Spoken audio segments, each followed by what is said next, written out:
بسم اللہ الرحمن الرحیم وصلی اللہ علی النبی الکریم۔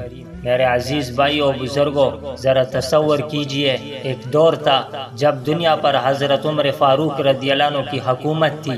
عدل ایسا کہ کسر و کسرہ کامتے تھے، اور تقوی ایسا کہ ایک ایک قدم اللہ کے خوف سے اٹھتا تھا۔ ایک دن حضرت عمر رضی اللہ عنہ نے حضرت ابو موسیٰ اشعری رضی اللہ عنہ سے فرمایا کہ بیت المال کی آمدنی اور اخراجات کا پورا حساب میرے سامنے پیش کرو۔ حضرت ابو موسیٰ اشعری رضی اللہ عنہ کے پاس ایک نہایت ماہر عیسائی کاتب تھا۔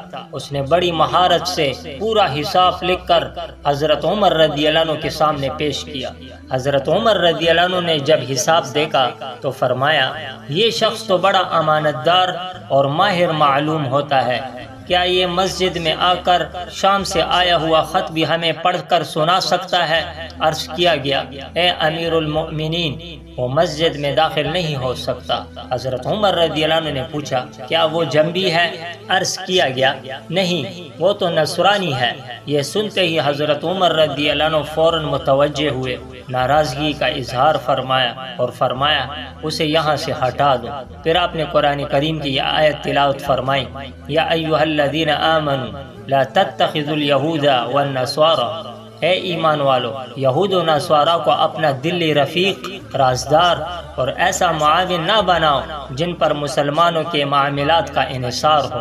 پھر حضرت حذیفہ رضی اللہ عنہ کا یہ جملہ بھی یاد رکھیے، وہ فرمایا کرتے تھے، آدمی اس بات سے ڈرے کہ کہیں اسے خود احساس بھی نہ ہو کہ وہ اپنے عمل سے یہودی یا نصرانی کے طریقے پر چل پڑے۔ پھر وہ یہی آیت پڑھتے، وَمَن يَتَوَلَّهُم مِّنكُمْ فَإِنَّهُ مِنْهُمْ۔ تو میرے عزیزو، اس واقعے کا مطلب ہرگز یہ نہیں کہ اسلام غیر مسلموں کے ساتھ ظلم یا نا انصافی کا حکم دیتا ہے، بلکہ اسلام تو عدل، حسن سلوک اور انسانیت کا دین ہے۔